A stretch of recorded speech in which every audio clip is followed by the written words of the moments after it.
આપણા ઋષિમુનિઓ સરસ કહી ગયા છે કે ભૂતકાળને વાગળીએ કંઈ થવાનું નથી.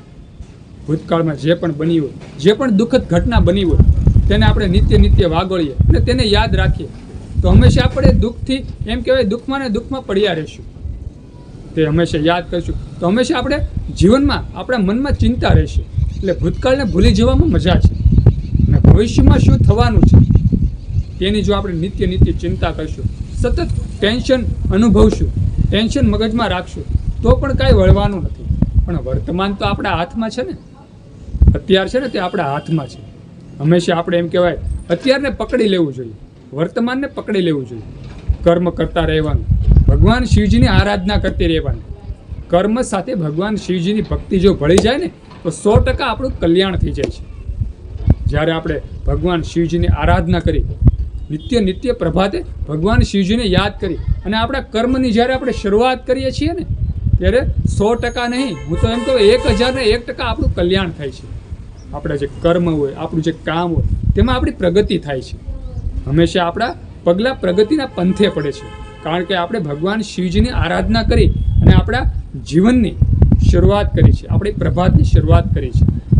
આપણે જે પણ કામ કરીએ છીએ તે પહેલાં આપણે ભગવાન શિવજીને યાદ કર્યા છે તો 100% આપણું કલ્યાણ થવાનું છે અને થશે જ. ભક્તો, ભગવાન શિવ છે ને તે એમ કહેવાય છે અંતર્યામી છે, આદિ અનાદિ નિરંજન નિરાકાર છે. સર્વ દેવતાઓએ, સર્વ દેવીઓએ ભગવાન શિવજીની શિવલિંગની પૂજા કરી પોતાનો ભવપાર કર્યો છે, પોતાના દુઃખોને હણ્યા છે, દુઃખોને દૂર કર્યા છે. ભગવાન શિવજીના આશીર્વાદ એમ કહેવાય કે સર્વ દેવીઓ ઉપર, દેવતાઓ ઉપર, દાનવો ઉપર પણ તેના આશીર્વાદ વરસી ગયા છે, જેણે શિવલિંગની પૂજા કરી છે. અસંખ્ય ઉદાહરણો છે શાસ્ત્રમાં. જ્યારે તમે પઠન કરજો, ભગવાન શિવજી છે ને તેની પાસે સર્વ દેવતાઓ ગયા છે. જ્યારે દેવતાઓએ આ ધરતી ઉપર જન્મ લીધો, તેને કષ્ટી પડી ત્યારે તેણે શિવલિંગની પૂજા કરી છે, ભગવાન શિવજીની આરાધના કરી છે. દેવીઓએ પણ અસંખ્ય દેવીઓ છે જેણે જગદંબા સ્વરૂપ માં પાર્વતીની પૂજા કરી છે, શિવા સ્વરૂપ માં જગદંબાની પૂજા કરી છે અને એમ કહેવાય કે તેના સંકટોને હણ્યા છે અને તેના મનના વર્તા પણ પૂરા કર્યા છે. તો આ કળિયુગમાં આપણે માનવોએ સમજી જવું જોઈએ કે આપણા બધા દેવતાનું મૂળ ભગવાન શિવ છે. તેની જો આપણે આરાધના કરીએ તો 100% આપણું કલ્યાણ થઈ જાય. એટલે ક્યારેય પણ ભૂતકાળને વાગોળવાનું નથી અને ભવિષ્યની ચિંતા કરવાની નથી.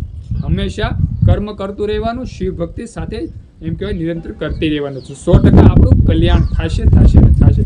સુંદર આ વિડીયો ગમ્યો હોય તો વિડીયોમાં લાઈક આપજો, કોમેન્ટમાં હર હર મહાદેવ શિવાય લખજો અને આ વિડીયો બીજા હિન્દુ સનાતન ધર્મના લોકોને શેર કરી દેજો. બધા શિવ ભક્તોને, હિન્દુ સનાતન ધર્મના લોકોને મારા હર હર મહાદેવ અને ઓમ નમઃ શિવાય.